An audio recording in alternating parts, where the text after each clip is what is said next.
So le uke ala mai ngere kai au. Ua matua I tumu la o messenger nga ta ile o le messenger le tu te yae o mantua la nga o le uke access ai fo I telefone ni ma. Ua matua faa tumuina.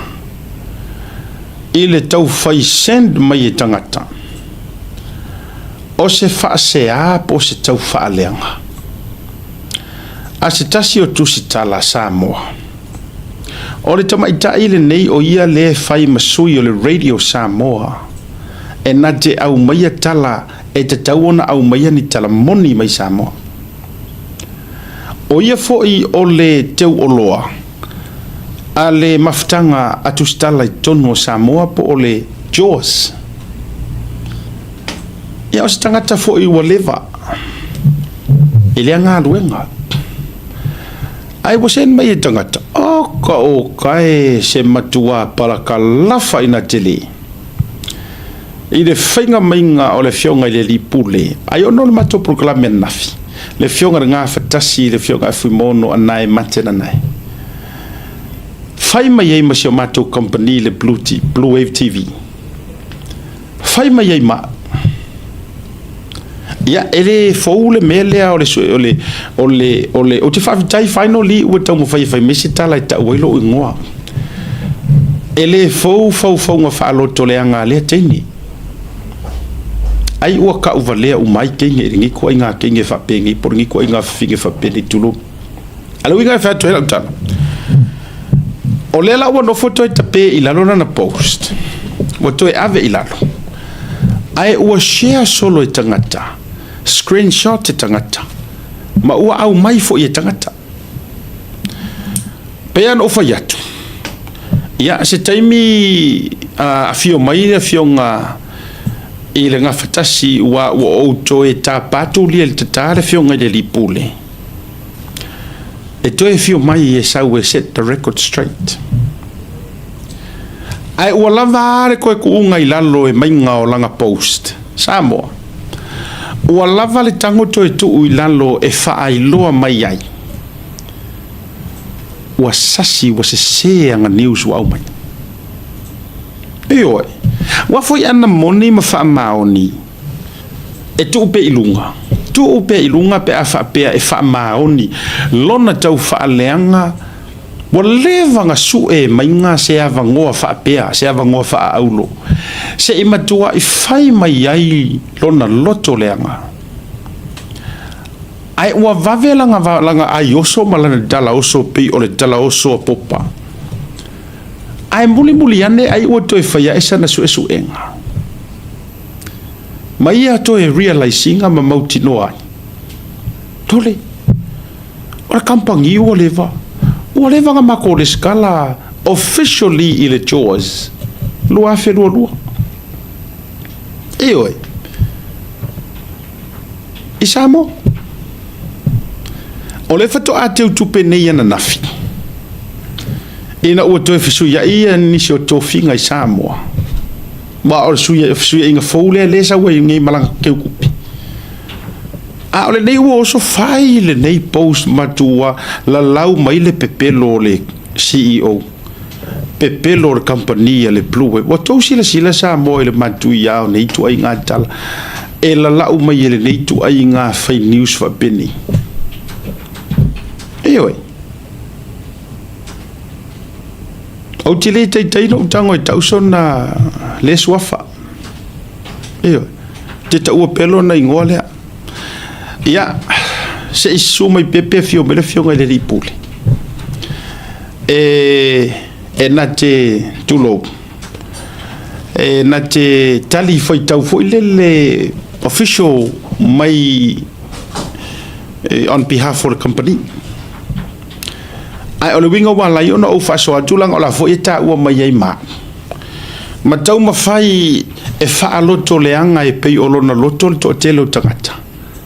E tu sai o le nei por kalame. O le mele maua. So this is where I see the problem markenga lea. O longa wha fika uli. E wha mata e wha pea o ie poto. E mala malama ilana ngaruenga. but makua confusion fa solo atoila na mele fai ole mele maua ile le stick pea ilanga kusikala leanga olanga mea leanga amakai ole tusitala journalist kusikusi na oso mai loi lungor camera ma oso a e fai mai li potia fa alua fesasi mangumi lo inga malanga general leanga ole mea utupu ese ta yala fa tusitala tusi ese ta yala fa soa talk show ewe ole talk show e yai lalo mo ai inga e pule ai e fa soa ai le opinion e mafainga fa soa lo fina ngalo po so manatu ina ia anoa e tusa o se mata upu ai ka ko ye a o ele ke kusikala ele mafainga e kusia mai ngio manga e te tusi sao ma eli pokia sao le meanga kupu a vai te alua tu lai fa tu le moa tu lo a vai na e ala tu eva ia tu lai fa tu le moa kusi ilalo o le taimi o le aso no foanga no owaru tuai o lai fa ku mo si o guidelines nga fa kusikala nga foi sa kusikala la nga kilo la na te lo le leia sa mato tu stala umar sa more times sa o tu sieta lo ta longa sa more times muriange o walu kuskusi me o crimes i South Auckland oi a o ia na tu stala mai sa moa fa pena foi le lua amesene tele na ile mako group chat mato tala no uma ya oi la na te lo fe fa soa ia foi na news manai manatu o le ale wingo mele wo tango e vai atu o le tangata pi fa fie poto ai le malama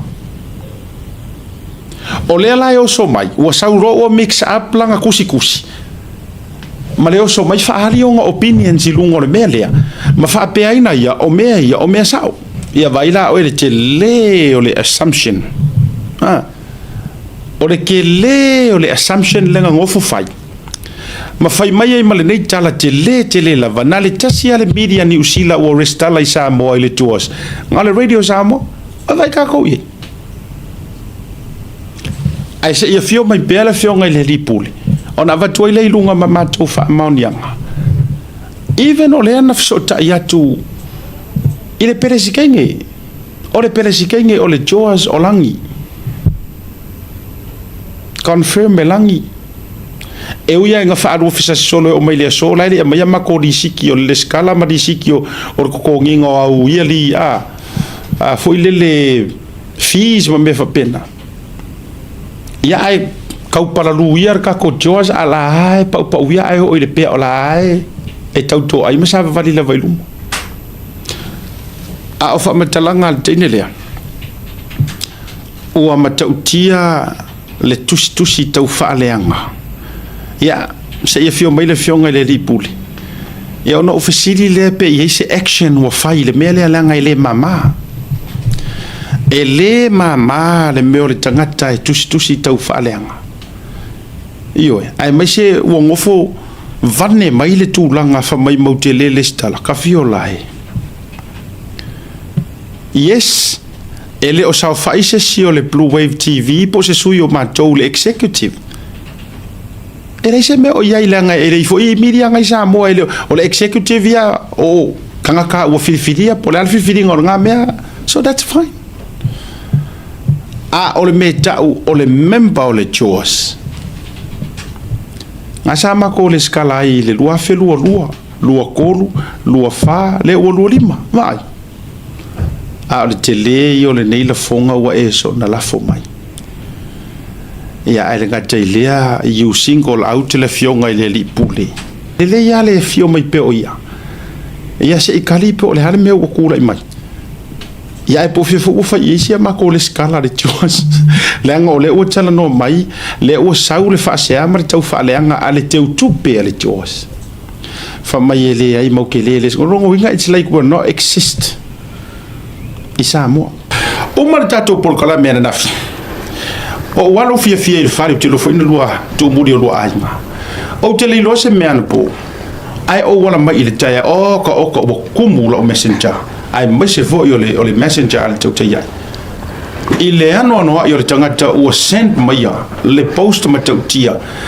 ale tamaita i te tupe o le chos ia al faili poki mai le radio Samoa ia mai na vai o matuala lau mai i le pelo le kia kula o pu sa na nga life mai na and I quote awa te ro pelo ngia Samoa matulanga ai saula langa attack ele attack mai le issue ai attack mai for mai tau te le talanga le kasi so for dinga mai le kausanga mai o langa ako ma le radio Samoa le media life fo e le stala le jos la o fionga le lipule e ai se fa monianga o le vaenga en fena sa no le post le le fo e silfia wa e wi wo to tu ila ya o tu le tu a le se le ngona lo fionga ya afaftai siata ya pole ole aunga tono le lava le ole aunga tongo lava le tato fa so an po ole la wata mai ile post ole satasi po yo tustala sinia yo le sui for le Jaws executive member ole Jaws le te tupe por te lo ya o se sui for le video Samoa o le tato whaasoa no po asiata sa tato whaasoa i training e mo mia i guidelines o ethics, professionalism. And this is a demonstration of what we meant. O le atana o le mele sa tato whaasoa no po. A wo whaano no lava. I le tustala. Yeah. One,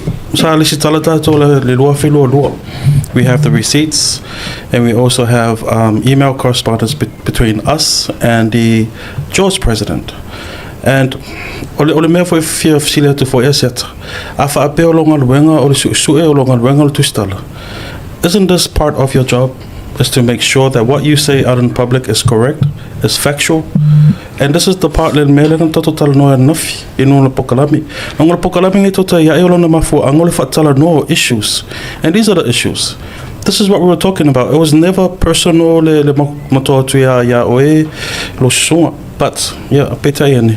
O se tu langa wo le post o le mafine nei. Famatali atawa, we've just witnessed how amateur Famata wa te le maina na tatou mafau wina mafapea. What do you think o efo tangata wa ematua i tulanga talk show whatever newspaper whatever sa le observer for imanisio. What do you think? Famaka wakako over credit kele ka ko kinge le wa tangia mai el pe le unga tasi masona. She was never big in my mind. In na po o ngero wai. Ko leva ko kikere apa ngai le kai lai moko. E non fira va kuskala ala fa sala. Mai foi le issue a ko ke pisa ke observa. O le fai ko le research. Like of kafolangi. Like of kafolako executive. Ele fai ko fisilia langi po riskala le prove. Ai sa wa kafala ka fa pengi. On menga ri ko fa ko wow. O pe kusaka o ke le menga mai. Ale fai opening. O fon polo ko ke le fi fa ko ngi news menga.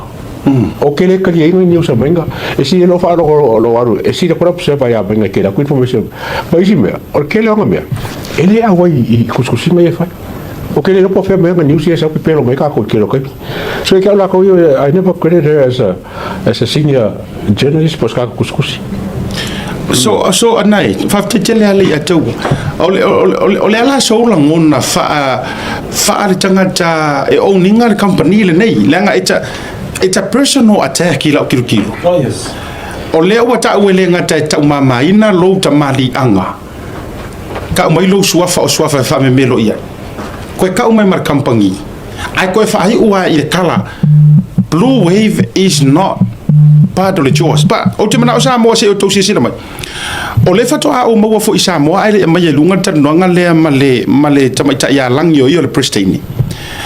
Na matu sa ile tunga e se foi fainga lana no amatai tomu atu la tala tu langa lea e pe e tau fa everywhere le fainga o tu lo o tatu wa Samoa wa o manga pe ile le skala ai riva tu conversation le tu sa o manga pe ile le skala Samoa ai ua koe fiu whakarese ma ko lisiki tino alisiki foi le le conversation le mai no ofso ta ia tulu matou a pule ia misa i Samoa tu volunga na ofso ta ia tunga ina ia au mai ole upula ele ingi me foi ngai fa certificate of acknowledgement ele ingi me fa pe ngale joa pa wala mea ole pe yola ule skala a mai la lisiki that's it ole la ele conversation le lena to follow up ia ele fionga ia misa i Samoa misa pira la pulo mai le tanga le lo ia misa fo mon ia to se sila mai la e ai male atale ole atale sa pu inga sila mai a li ato ole koe a ore kua e yo mai ngai kulo wa uta uale a e le tana na vatua misa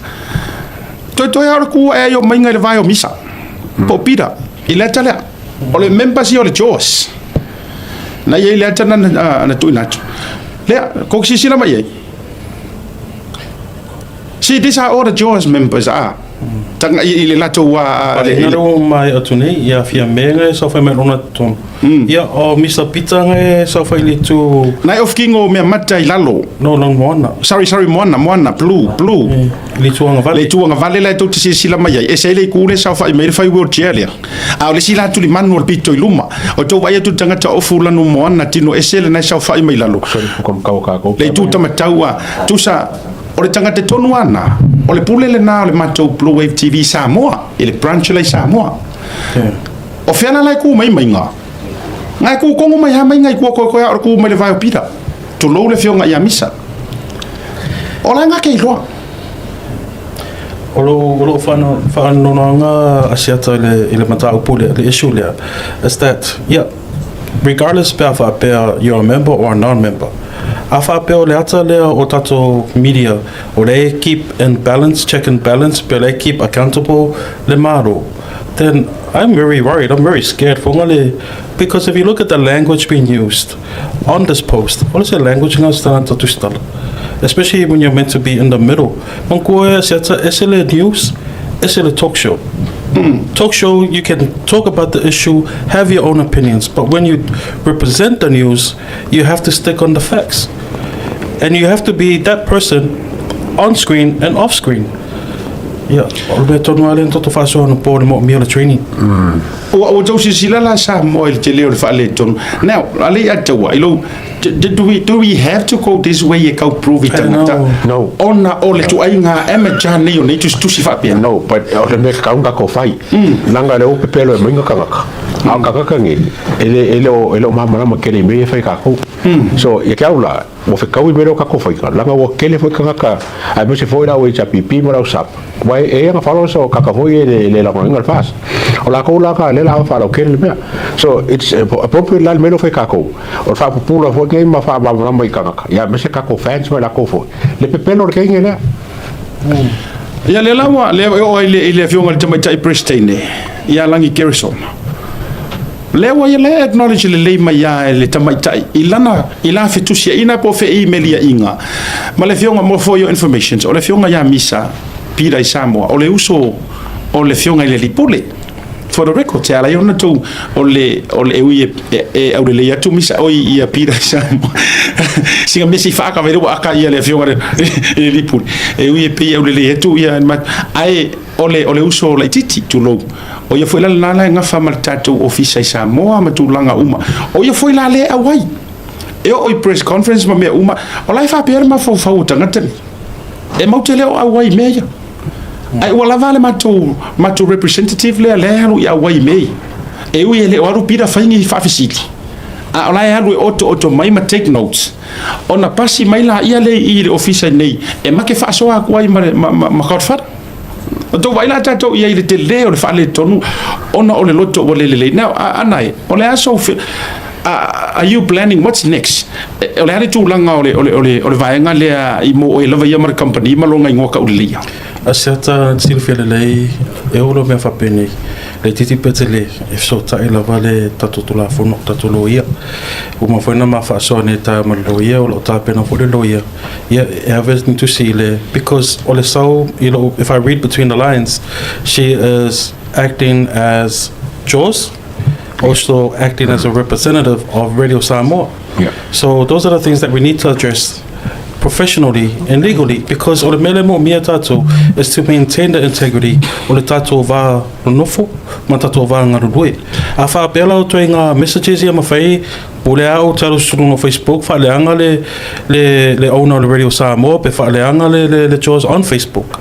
Then, you know, something should be held accountable. E oni is tūlanga whapena. Ma lo whaptai, anai saria o vai ruper sau noanga mātango fie. O na, lena whaila utala ile tunu. O le la tātou kolosia ngā ile press conference. A le whiunga le di pānia. Lena whaila utala. I tau tuli atu se ia mai pole a se pēa whea fo le vaenga lea. Le eve vela le temi le tūlanga mala upsewa. O le te whaua wila ia lea.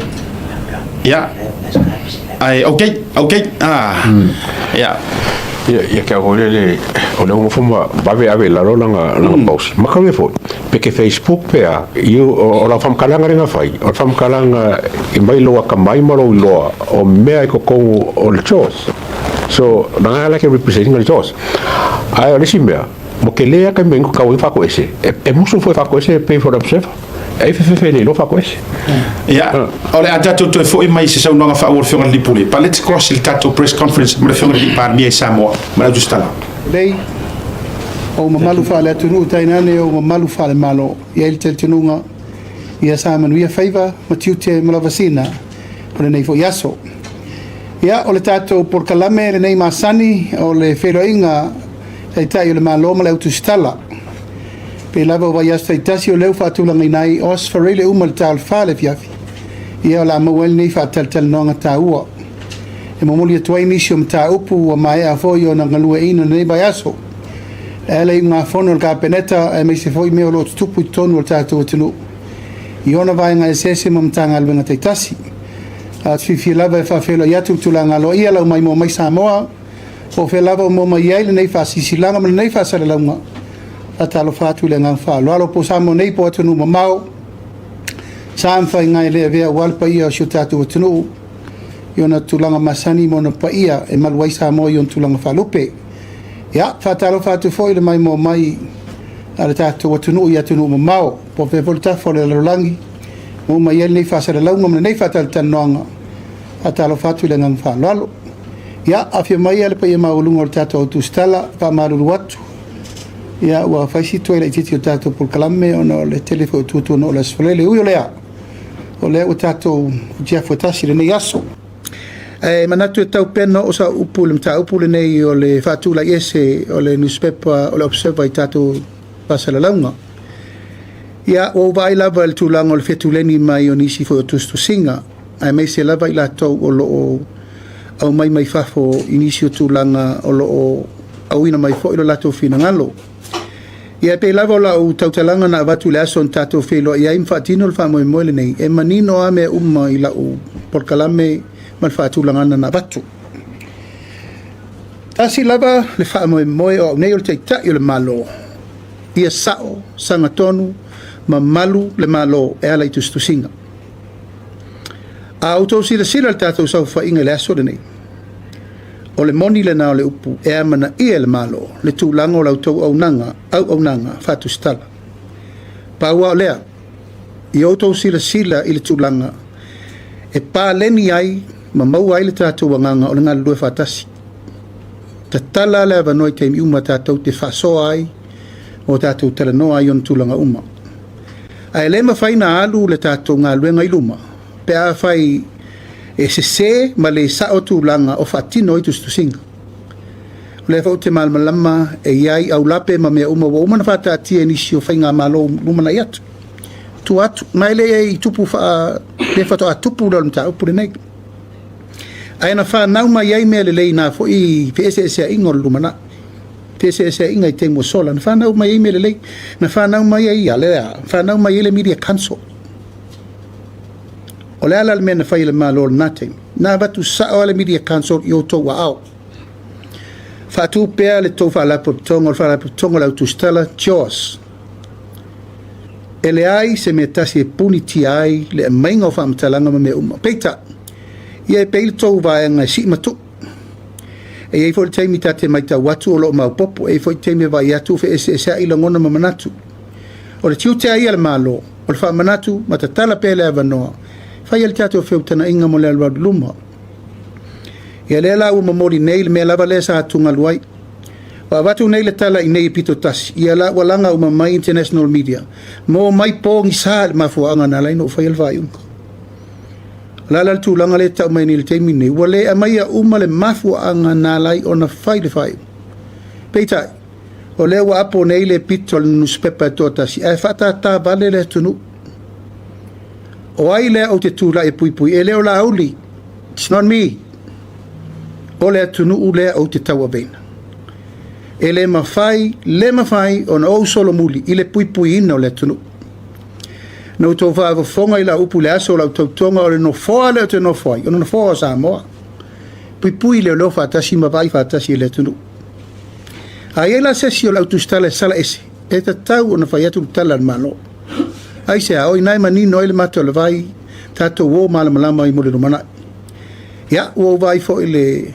tualalo lewa mai ele el tato choa si nei io ba ai lava mal titil wa fanga mai lo to sa no nga eta ele mas to upu fai observa tato tala no i me malamalama e fautua vo io le tu pulva bela ale lava to nga i me valvorsiam futvorsia lo vina ngalo ava fese upu fai o i vai nga le na seva mtalanga mta vale tanga luenga ulo tanga luenga le malo e vau tau sa no mal tato media council o ia tato media council o fono to media council o fono o fela e suru ia o nei mal malo ile tu langa e suru ia fa fita o diva pe ia o langona na o manatuna tato tereno a fa na mai se mele leile mele nei de rumanai o le unga na o tato fa so o e fa ngo fi el fa lele a o langona ma fianga o le tangata le fa lele le upu martala e pala de maa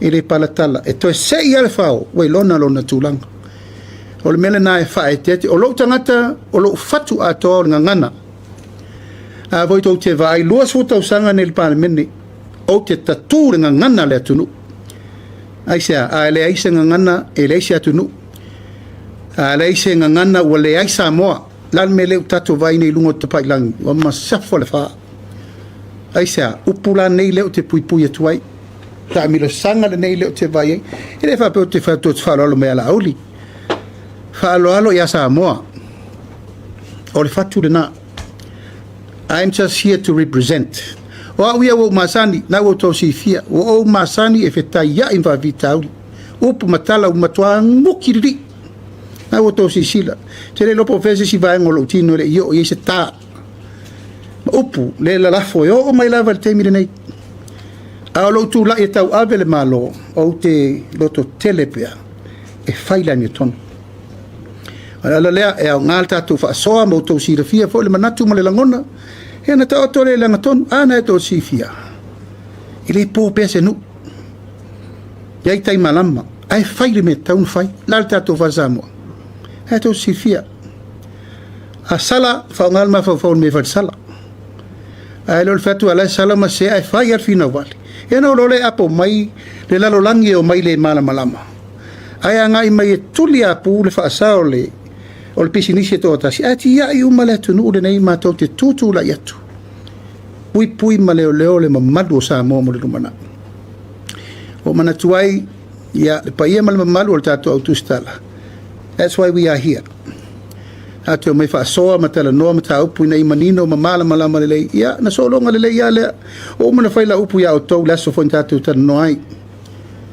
media is part of democracy o mana fayat ele ni upu fa ula upana no vat ala te mi nei ya o fol tu to la bano fa solo ato ma me to te sopo tua o ye ale u fai a fena ta ulanga ina ulo mtanga luenga sa fai ale tupu se mea what is that that's a pure lie to yo le so no sa wai fa to no mai la me fai sorry lo fa no that's trespass ola sa to sila ai sau se tangata mai fafo ala tu sori lo fanua ile tu lango te lei fatanga ina an tangata to do mai fafo e fatanga le men fai Samuel tu nu fai e lava te apopo ai i lo nu umalo tu maloto o le tai a meia ele mi ngao male ma fa e lo tu malo e lo fasino manga e yo wainga e yo tangata a un to sisila ya tan tapu Sa pali atu pe o tangata o te whaatupu whaavelape. Pe o ato tangata o latou e pule ele la te no foi. Ya, na no whapena atu lau tu stala e tātou te fua i luma. O leo to e mail teimi whangwhangu me tātou leo la koloni tangata whapene. No. O le toa o le tai le mele whatu le teimi nei. Ma le tātou ama tangata o lo tu malo toa. E wai le whaingo fie e le whaingtā me ia o mai tangata ia. A o le lei a sau nei o le tangata ese. Fua sabadi. Sa moal me le iai. A o le a sau no sabadi le tangata whaila balava pe ala tu baia. A elo sa wale wale atu pe o le makeki le sabadi you can enter anybody. O la ulea wha manatu. A wā oto. Tau te wha marsia langa oto o le tunu tau te sila fia le tātou vana no fo mal mātapuia. Ia elo tu tala lola le o wala me tupu. Ia no mai lo le wha solo ato o pō le ala ko. If they can come in, whatever, they can knock any door, they can enter. O siau natu alalo le tātou au whasara lau ni aso. Ina ia manino ma malama le mtau. Ia mtau puia le utatia. A le fua se tapu. Ma iel tūlango le au ina. I se mea lelei, o la tātou woa whapea. Ia, na manatu lea le tātou au tūstala nei a vea fua, ma a vea le fua, e a fia i fua lo tō mamalu o lo o tō tausi tū la whono. E mai se lo tō wha mamalu i teimi umo tātou tala noanga whapene. Ia pēr whatino. Ia, o le tala na matu wai. O le tala na. E mai lo tō whirangalo, tātou whasoa pe i se sim tāu po tō tsi malamla mai. Ya, matot yo ko sa waluma. Pasal mo yung ilang sa ako muli naman nito sa mga ilang yung just to confirm, reconfirm. So if I just had mo lang ano yung lahat ng yan sa siya niya, iuto fa yung feel o feel. O yan sa ano feel ano ilan sulang sa taon na fa sa mo so apologize to you or to the public or to our family and the people that work. They know what to do. I don't have to tell them what to do. Lela tu silfia. Lela tu silfia. A to e mana na to e festa nong. Lela tu silfia me taun fai. Lela tu silfia kere fai aku ya la ko me lela ke lol me kaun fai sa mo nei. Le ta to te ni le tu nu. Pe no fai to le po pense nu. Ia tai malama taun tala non fa malama la tu langai. Hanga le wa ngai mai ngiri malo mai fa fo so wa kau me le pu ma lenga eke. Le fo so le tio sia wa fa sanga me eke.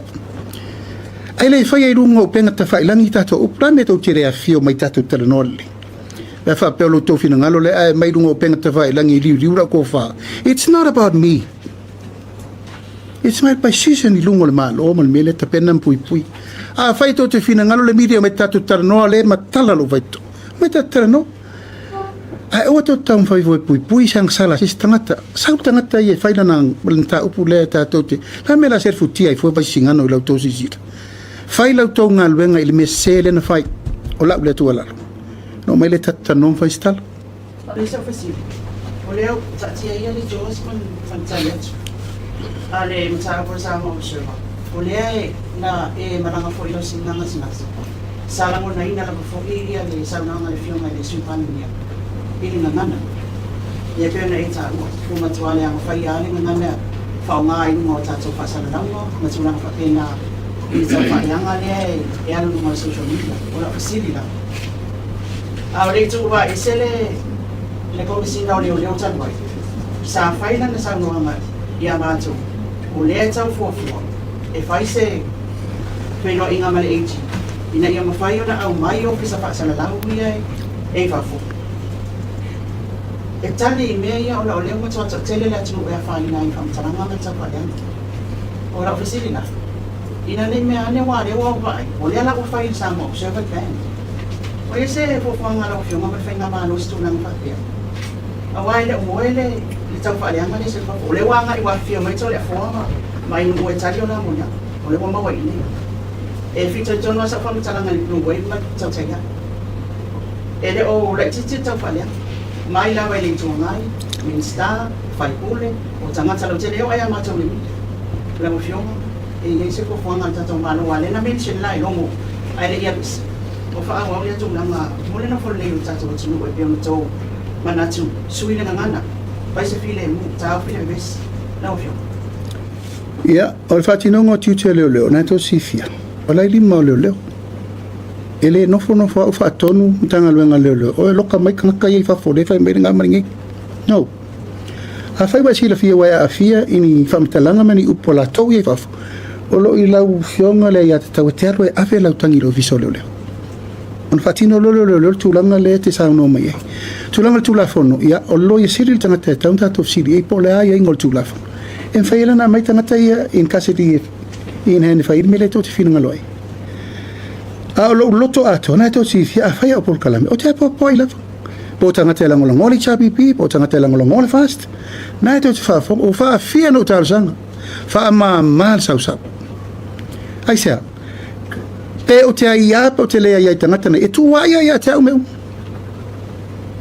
e re la o to mai fa sala lau nei ia na to fa mai o la huria la fi ko wa fa sala lau au la tu ala a fai wa ia fi in fam talanga la ta tala tu la fondo ave a fo le po te a fi fo tele o me e ala bala te tu la ia wi fo manua e ma sa undi le mele nga mai al mele ta tu te na no o po fel meta ti e lang ton o le tu la fono le ale tu restrictions a mo male la lolangi ma Facebook le ta tu te mana tu ale ta ti le vano o la no ta tu vesi temni Facebook isa e ma ta ti le aba no ta tu mo vai ele ngal wenga social communication ala me le ta tu no fo la ta tu fa ngala tu langa le ta tu te besi ai ele fai no vai tu fai se fina ngalo le malo e mai fo kan kai that's where the two restriction ya la to ele wa sa no ne ya to le fo e malana vai o fia ni me le sa fo le ono men vai ai to te mali maudu no penga te vai laki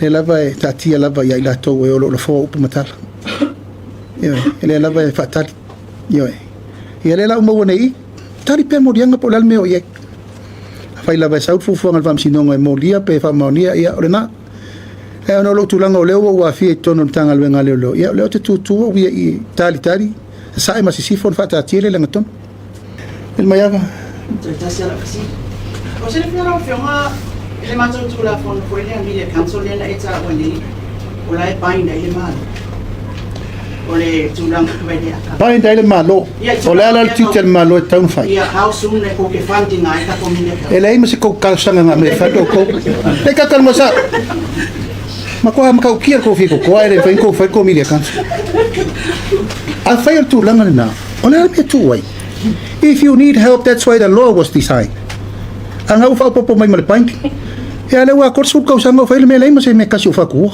ngana tu la fon vai ia vai tato tala no mama a fai to te fina ngalo mana miel so so ni le malo i le faingo ala uni o to te le fi fainga nga fo pa ko foko fai fa le melo kusi de kapeneta e so so ni tu langa masani e pe isi pota le malo le fai a so kilo po sa la kala paint so kilo po sa la sa ngonga le paint le malo al tu la fono le vai na design mo o to na fai mo o to ya na met le se for ka sam no ave sublima I remember that law ngama kwa iva o foi lo ko lema nga o fai ku la fongo ele o mo fai ku la fongo ale fo ko fo rise me fai ale vo la ko so fa mai e ka mo pain le mal o ringa la ko la fo le mal ko fando ko me ko ke fongo e so la pule kom ka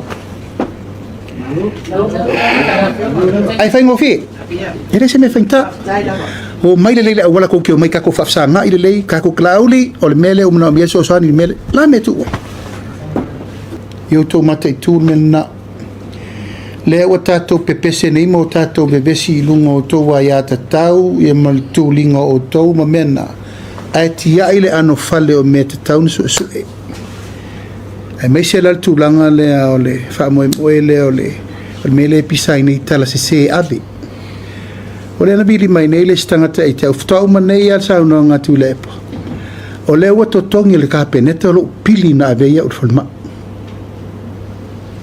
ese sele upu ai se sene tasi le malo na aveia un maile no odwai mai lei foi so fa mo e to fai se reimbursement le malo auto si sila auto fa mtelanga ni e tu ai wo mana pasi kapenet wa to tongi o mal kapenet le ko yikira kala kalu se la wa felengo odwai i le ala ino fai atu ese le maftia tu langa le danga o tala nei le aru tengi nei tala le whavaea tala le sao e se lo viva longo tu wola e lui tala le po le alme mafua I pea ona ngangana I tui ngā tūlanga le o le tua I fuaina. Ea matele ai lola fe ese wa ole ko fe kaka pe pelo sori. Wa makwalu le fa kwa ia le ka fa sa ngilo observe. Ya, ale ko kalsanga me fa manga. O we tu mu loto fa manga lo. E ka ko wal e pa fa pe. E ka ko kikiro lava pe e se tūlanga I lo ai o mai tūlanga tala whengai. Tala noam ta upu mo le lolu. Luma uyo lea, ya, ori le ngang whaaftaili tato au tu stala. Whaasifonga le nā o le whesaga inga e pei ona wholofola ina le whiunga le pāle mia o le a whaau au Israeli te itasi o vai aso te itasi. Ma le au tu stala I Samoa. I tūlā. Tasi le tūlā wa o le tālu lima le sa amata mai ai. Le uta tonu le tūlā I ono. Le ataua tati toi whasoa. Ke le mai kūla, te le tūlā ma toi whasoa ai. But just some thoughts now. Ai le itu muli le whiunga le pursili. Whaftai foi lo whiunga nai wamwhaiona ono saiteisi. Le anga sa iei vai ngai fia manino ai te le itu muli. E tu sa i o le mata upu sa tatu whasoa ai. Pa quickly lo whiunga lo sunga le atua. Your thoughts le overall la mon nei temi wai umaka koe whasoa ai. I press conference le. O ke le i o le kāua press conference le. O mangi ngoi le ke leo mea. Ame se fora kuskala.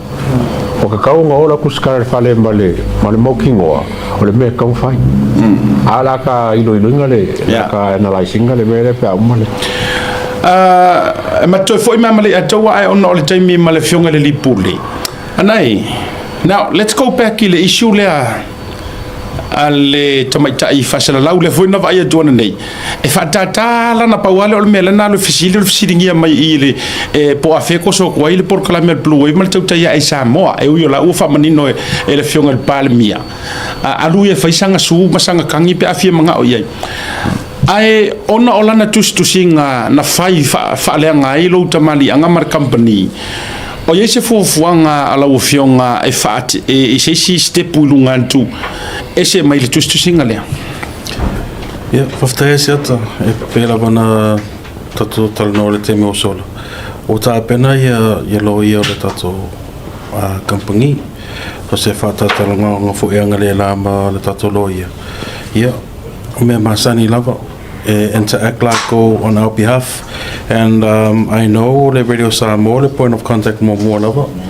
o lo talo sanga foi se meeting ma le pule o le Radio Samoa ya songa fa fenga ya punfasio ya porto ya an ya ma se tu se o le loia avena I o le Jos in Samoa so o me va penei sa o lava le talavonga le mo ya lo tu lalo but the damage has been done o le faaso le pono po was o le to lalo e le se le anga o le to lalo o members o le media e fatatau ile press release na tu na filunga le Samoa Observer po isi penga to failangi so that's why I was here yesterday because I didn't feel satisfied that walu le press release I le se le blue wave we weren't consulted, we weren't considered, and that's my purpose of being on here last night. I didn't mention her name until now, and I didn't say that I was a executive member, which is members of the choice. But all of and like I said before, if this is the reality of fact-checking within the JAWS, within journalists, then we should be concerned. But to fair enough, it's a training. The ethical code of journalism, but transparency and accountability. Yeah. Keep the government accountable. Ya fa pela e tuenga tustu singa ya fa no telela o tulanga ma lo fa tai le la umino le finanga lo le fionga le pule on ole taimi o la tu muli ai mo silfia ya le uia lo mea mai le ma fo I le fionga le ngafta sima le company le Blue Wave ya le tulanga o le fa le ngaina ma le lawina o le pepelo ma le lawina o le matu le stala Samoa o le vainga fai ua te fia mana o ele ia tu muri le fionga le dipule nanga o le sa sa no nei mai nai lana fasili fa mai o le o matou le anga ngana au kango ko e rephrase nanga ile isi media na mana o ia vatu sa mo o mako ia por tau te ia e fo fa mai o le anga ngana ai le fasi fonga o langa post le nga fai le la vatu lunga na ia fta ua ise upule a vai o ia le ile fasi fonga le leina muli muli faina sum inia misa o lo ia ise tusinga fa pea le tamaita ile ni fa fetai makau faingi o fuai o ko pepelo now o se ngana la le se kusikala o se keinge pe fa le la tatu tulia na upule waru nei fia angelu lu mor palmia ma fai mai o tatu le anga le ngana a o to sila la sa moa inganga kuskusia o keinge marka maika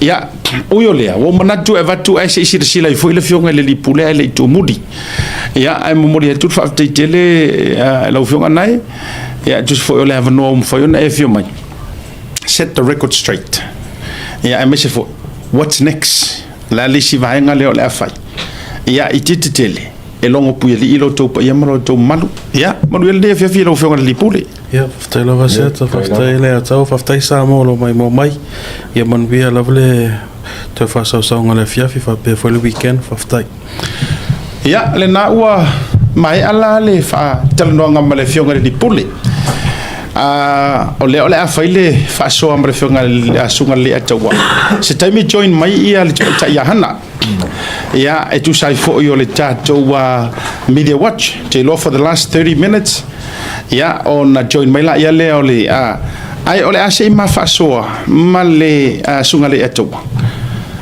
e tu sa ole maka upula press conference officially nga fai marka ule kalangoa pa amata la utala le atu fa mole mole le ai ma se kala ka kangi o langi nga fai sole le pleskengo jos le pleskengo le joas le fai atu o male le ai se kala ora so finanga o ke le problema le ngai fai se kala a le saka ko fa mo o le pleskengo la ko mo sa fai e ka un fai san kala ke va ko ko api ko para ai langi pe ora kulanga le we langi wa sakfapia e o le ka ko kilo le ka ko kilo ngela kulanga le asiaka ole coffee ole bako le balo fa Australia o fa nga le se set up le se council le kalmo mo el palmia o me un bange fa pesking le la o be singe quali lo langi fa se kala sole kakile o langi o le Jaws le kakalmo fa Jaws yes o lo fa no nga le atu atulo o le wa uma ona fa ilo le finanga lo le fionga le pale mia ma fa ilo na fa sea anga ile Jaws now akako kalangoa ile Jaws kau ke kalangoa ile totino o le media tele po le mafukanga po le asosi o ai longa peleskengi o fisiri wa fisiri nga sa yai se peleskengi kongu la sa yai masesi ke ukupe mangisi kangaka la sa yai tatia ya la isi tangata e lona luane malona tolu malona fa o se upu fo ia o se kala se isa ngoange ri la usunga ko le anga o le representative o kako uma e yai le upu e masangi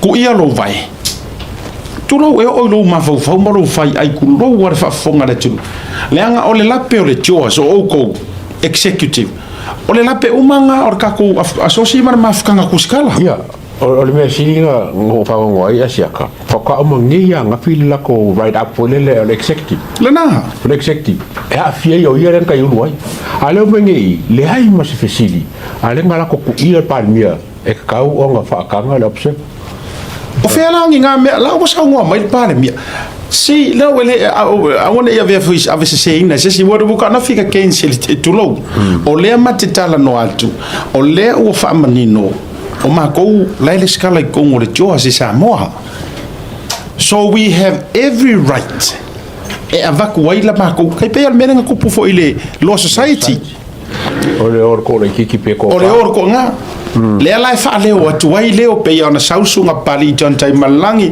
sau Mario Lui o mai o matania to iloa maposua maleango o nasa yuni sapolu ele asa se senga man mele o mako fa yak iyo ai langa la sanga e ngofo ai lava awa ele se isa ngwa ku ya e fai masui o ka ko fa ko e fa malu ile fionga de parmia ola ele nga len ko tulu ola ele nga len ko sa fa inga ngo fo manga ngia ko a fefe la observa so le te o fo o ko a fefe la ko skala la observa to feel like ele lo pa ka fefe la observa.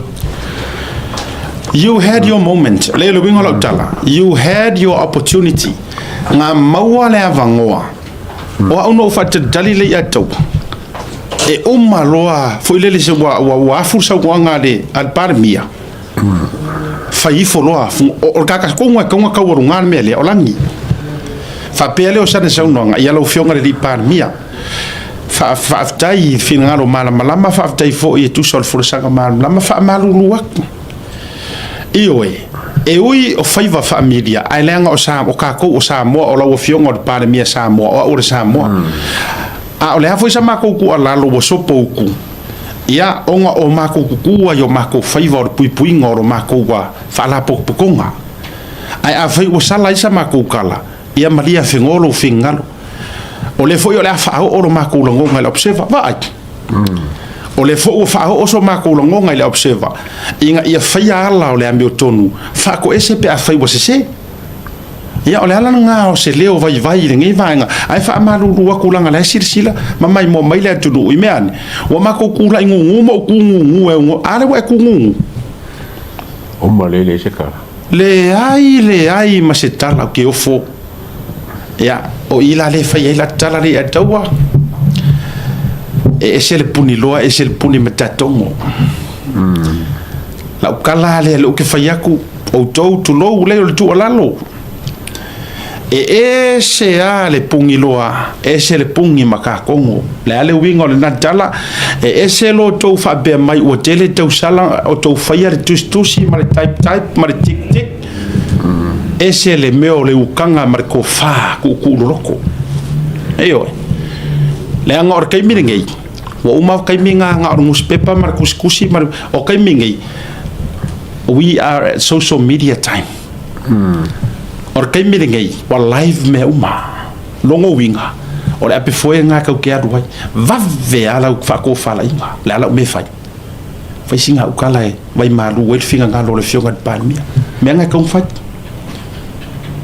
ya ale wa uma le ka ko le ko langi ngo ko pol me fo le nga modia nga kongwa saka ko ka ko fai fa lango ya nga molia o el kula fongo mai foi la o ele matou tau fetuli atu ma uaisi na matua ma samalaina lava le anga ele ipepelo au kuskusinga esa ne ya sa la nga sa o lau kuskusinga ai ua makua molia o ele kula fongo ona menku nga makuku yo kua le nga mau ke finga wingar me sao se ivanga nga se au kuskusinga.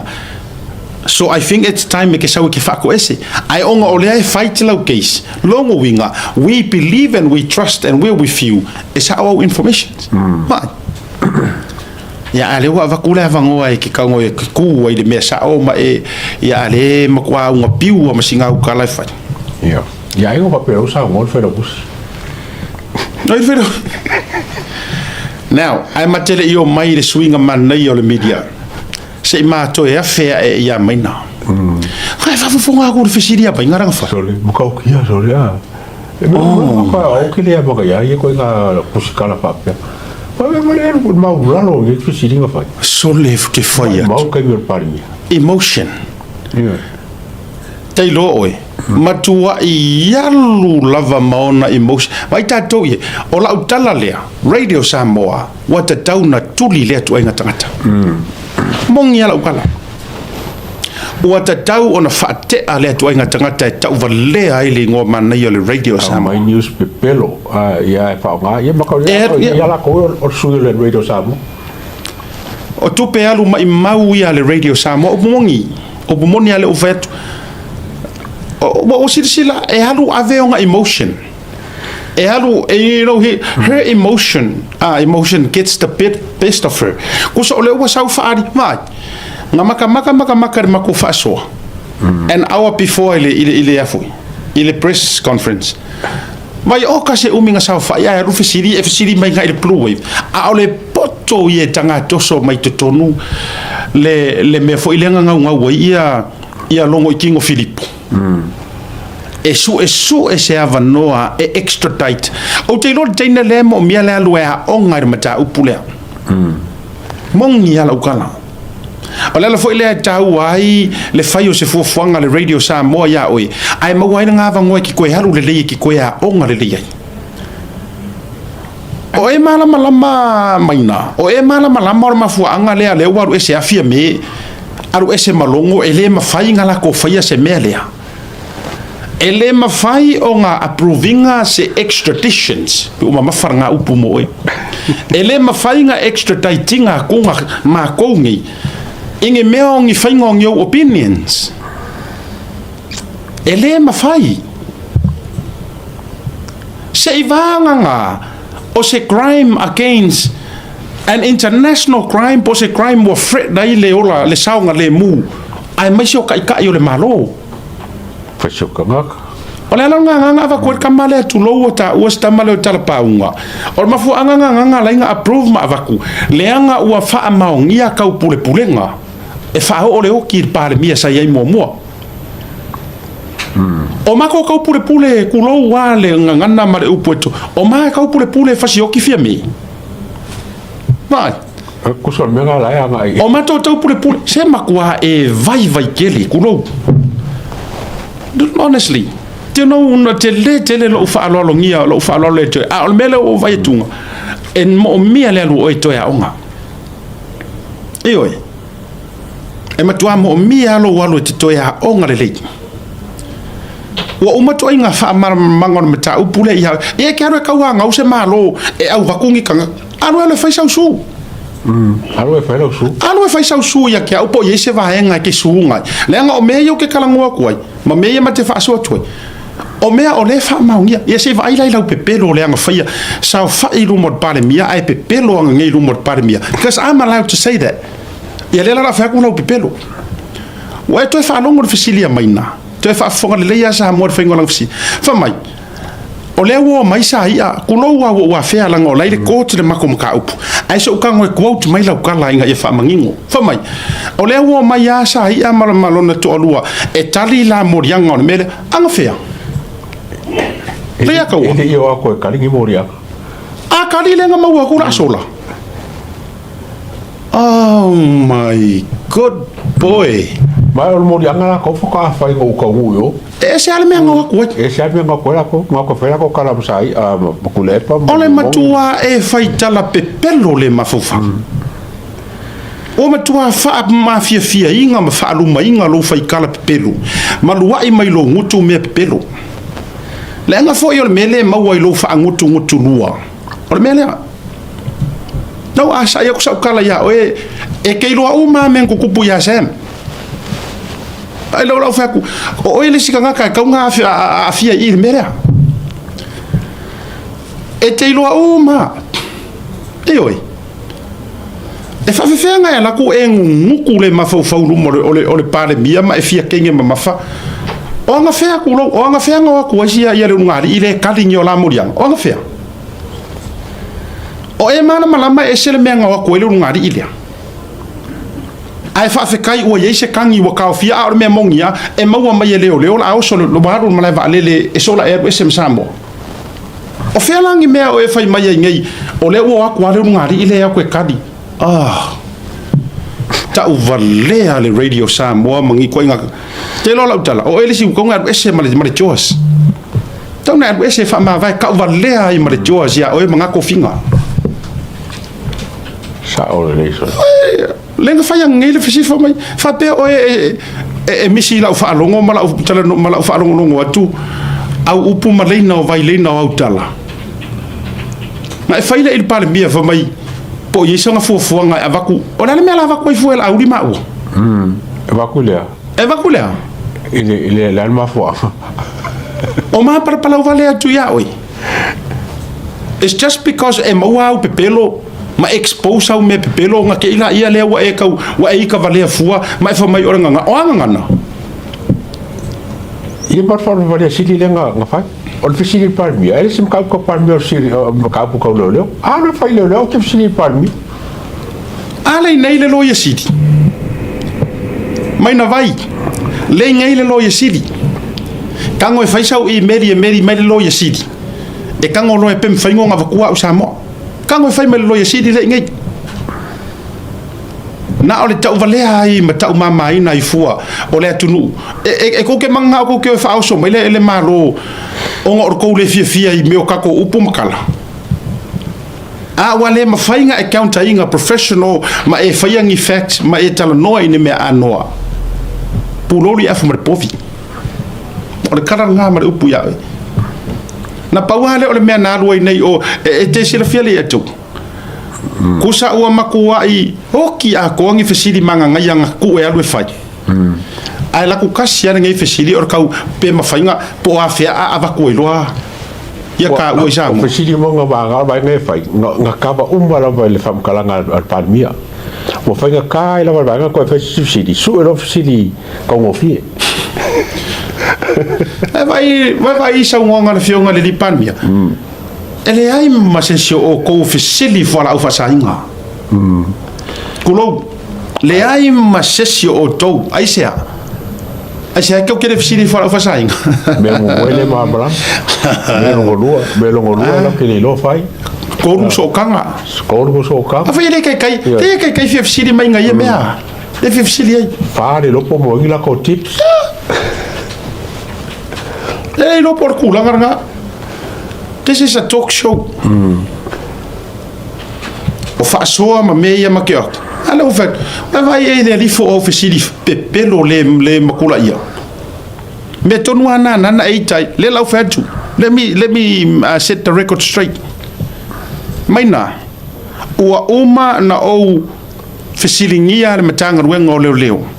E winga I morianga po le po ila failang morianga o ya wa uma no fisiringia kango eli poki de melia fai mai ngi au di poki langa o me sa o ke fai kua wa uma ona o fisiringia o ke le ka o ya o po ngo fisiringia ai o ke le fa kua se kala wa uma ngo fisiringia o kanga kala e fai langa morianga ya o longo o lau kama o longo ia nga ele aya masesi ele ingi morianga se limongi ele ingi morianga ase fonkoe leise mea maybe not yet o lai fa kari se o hu Samoa moro sirfia but the truth of the matter is o longo lang fa ko ngua leo a o hu Samoa arrest lo ia o kari nga lo mkau o ila la kangia even fia me ele se kangia fia me o fa ya kia leise mea vai la mena o te fato o te tala o so ai te aru le le aru e ma ia tau wa ton fa malo lo ele radio Samoa o du mongianga Ka o le kio. ka vale ai le nanga le o fa ya o el tangata o tona fa malo lo ma tu ni fo ma io alu e fai au poka kongo lo ka vale me mena te fa ya ya mena ta o fa so tu sawa o mai la ia tu a le atu mai sin ka paki mo le dress code Fa kai como quase lau pa senga. se ke me ko ke mai lunga misale ka ko o ka ko la enga fai ko ole. Ko press conference. ai vai se me ka ke ro le kanga kale o ke vai ko ingi ele ai ali o tanga ta o matua la le leila va le tatia ya tama walanga Ya ka o ka mai kai. io o ka mai ka sole le ai ali sole Suyo le TV. le anyway le ruma te tama tai le ruma Le pico mai. ia pe tama tai le ai pure kasi ai wa kasi ile ke le ngafia la kuma top mar skirt Ai le no lo ku. o te le lopo isi ka lo fai si tintitile ki ro ka ro li misa moskadi le O miso le anyway. si te le pia ma alili talo fai Ilo le ko mo mari ki o fa lo lao. NUS uma ya NUS o talo fai io te fa longo ya Mai ko por kasi ma. ya o ma sangia la ka mo io o ke ya ka mo Hai okay. te feu o se ki ala me ia ku ya langi Not bad. all right Ya mo mainga. maina por kasi mainga Ko ya ko wale. o mai la mana ya manero na ya na tonwa o lenga ku ka sa fa ya la ko nga sa fa fa Ile ka nga ngok piko lumaka kai. Wa fa apa mo si ba. Mai uma ke ni au le lu. le na avalon fa o kamala ye le ro si va ka ka ngo ye ni ka si va e oki e le fa tamala ya o tua Ave ko la ngai ro aka. fa of sama tetri la de of sama sam akasi wa kasi la si o tasi la tangata utala no al tene le tangata we pisika ka fa kamala ile olanga ai va ina ye le mede ko skedi mai Fa ka bala ka le ngi.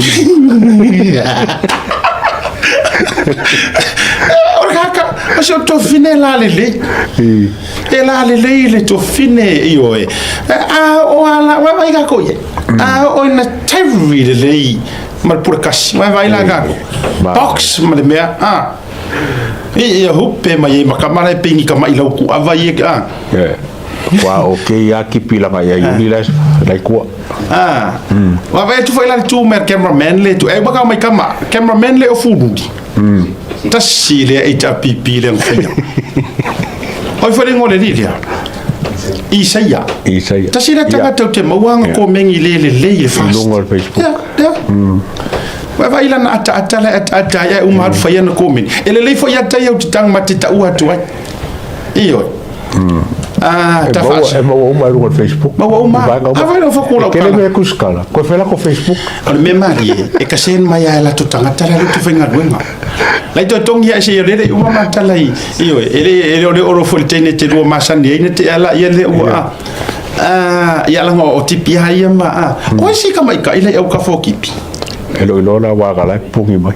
Tu e pi o tu e e se kia si tene si okay fo ele le ya fo ile le yan ke lo la ka la le sa fa i me fo o ko o ka se o se malo ka piko yo la piko yo le go fo mo mira e piko kona pese o ai no ringi kia le tale observer se ka o so mai luma fa mo le no pero le lile o ka fasi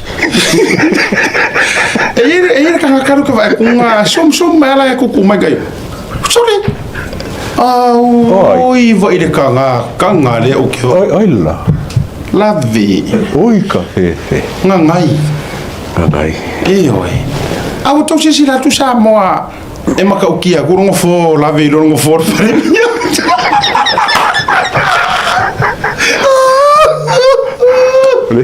Oleh si be sen ba le mama ka wa.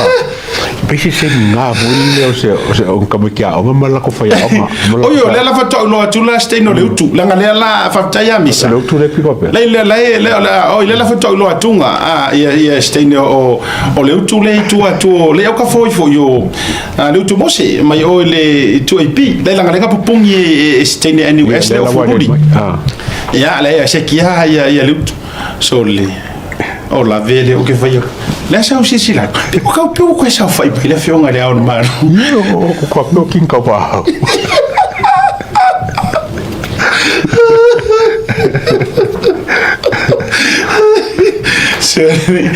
ele vai ficar e fai ole le io se Mike foi le passi around se ka fa le o que le ia kasi nga me pa nga me fa le ko le ko press conference ka le lo longa ia si fonga o le ko media le ora que filme ka fa steno le tu le tua e io te via e mo ia e chavipi